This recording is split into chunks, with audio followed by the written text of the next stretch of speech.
I wrote my novel, A Friend of Dorothy's, when I was in my 20s, which was a while back.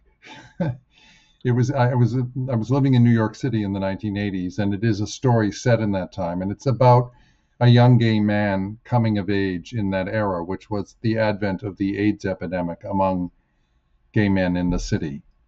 And I had an agent for it, and we shopped it around, and we tried to get it published, and I couldn't get it published then.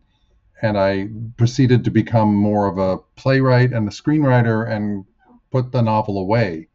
But recently, I began to sense that there might be more interest in it, partly because it had become more of a historical record. And I decided to self publish the book.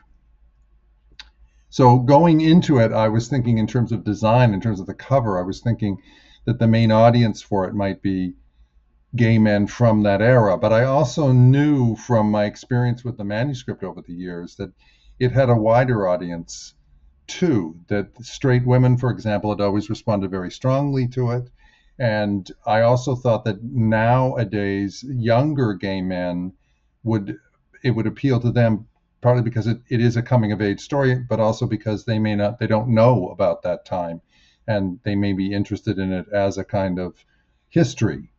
So I wanted the cover to appeal to a gay audience. I wanted it to have a sense of sadness in it and nostalgia, but I also wanted it to be a contemporary cover that could sit on the shelf of a modern bookstore and appeal to really any reader who's interested in the story of coming of age.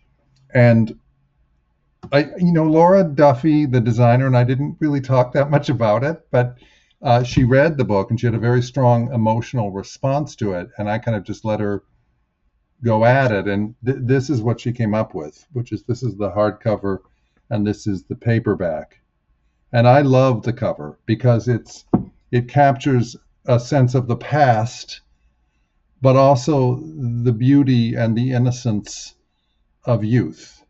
And it's also a contemporary looking cover. So it can certainly compete on a modern bookshelf. And I guess other people agree with me because Book Life and put it in Cover Crush. And it's also been an element of the book that people have really responded to, including bookstores around the world who I've gotten to stock the book, partly because I think they look at the cover. And in a bookstore, the cover really helps sell the book because you pull it off the shelf, whatever. It, it's appealing and it makes people want to look further.